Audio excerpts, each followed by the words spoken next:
অনূর্ধ্ব-19 বিশ্বকাপ একেবারে চূড়ান্ত পর্যায়ে চলে এসছে। সেমিফাইনাল চলছে। সেমিফাইনালে এই মুহূর্তে ভারত খেলবে আফগানিস্তানের বিরুদ্ধে এবং অস্ট্রেলিয়া খেলবে ইংল্যান্ডের বিরুদ্ধে, এবং তারপরে এই 4 দলের মধ্যে 2 দল ফাইনাল উঠবে এবং তারপরে কিন্তু সেই ফাইনাল জয়ের পরই কে চ্যাম্পিয়ন হবে সেটা দেখা যাবে। কিন্তু প্রশ্ন হচ্ছে, এই যে 1987 সাল থেকে শুরু হয়েছিল এই আন্ডার-19 ক্রিকেট বিশ্বকাপ, এর মধ্যে কোন কোন দল কতবার জিতেছে এগুলো আমরা ঘুরে দেখি। 1987-88 সালের যে অনূর্ধ্ব-19 ক্রিকেট বিশ্বকাপে চ্যাম্পিয়ন হয়েছিল অস্ট্রেলিয়া।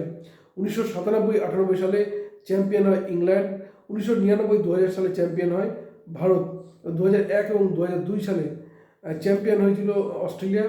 2003-04 সালে চ্যাম্পিয়ন হয়েছিল পাকিস্তান। 2005-06 সালে চ্যাম্পিয়ন হয়েছিল পাকিস্তান। 2007-08 আবারও চ্যাম্পিয়ন হয় ভারত, এবং 2009-10 চ্যাম্পিয়ন হয় অস্ট্রেলিয়া। 2012-তে চ্যাম্পিয়ন হয় ভারত। 13-14-তে চ্যাম্পিয়ন হয় দক্ষিণ আফ্রিকা। 2015-16-তে চ্যাম্পিয়ন হয় ওয়েস্ট ইন্ডিজ। 17-18-তে চ্যাম্পিয়ন হয় ভারত, এবং 21-22-এ 19-20-তে চ্যাম্পিয়ন হয় বাংলাদেশ। 21-22-এ চ্যাম্পিয়ন হয় ভারত, এবং 23-24-এ চ্যাম্পিয়ন হয় অস্ট্রেলিয়া। এবং এবার ফাইনালে কিন্তু রয়েছে, সেই ফাইনাল রয়েছে আফগানিস্তান বনাম ভারত এবং অস্ট্রেলিয়া বনাম ইংল্যান্ড।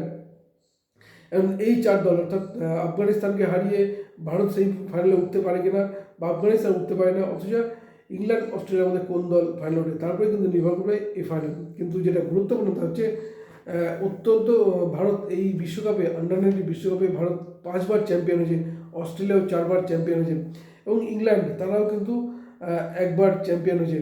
ফলে গোটা ক্রিকেট বিশ্ব কিন্তু তাকিয়ে রয়েছে। তাকে তার একটাই কারণ প্রথম দিকে গ্রুপ লিগের খেলায় কেউ কিন্তু গুরুত্ব দেয়নি, কিন্তু যখনই ভারত এবং পাকিস্তানের খেলা হলো সুপার 6-এ, সেই সময় কিন্তু এই ক্রিকেট অনূর্ধ্ব-19 ক্রিকেট বিশ্বকাপ ছড়িয়ে পড়লো, এবং সেই ফাইনাল যেহেতু সারা বিশ্বের নজর কিন্তু রয়েছে। এখন দেখে ওঠার বিষয়, এবারের এই অনূর্ধ্ব-19 ক্রিকেট বিশ্বকাপে কোন দল চ্যাম্পিয়ন হয়। আপনাদের কী মনে হয় এবার কোন দল চ্যাম্পিয়ন হবে? অবশ্যই আপনাদের মতামত জানাতে পারেন আমাদের।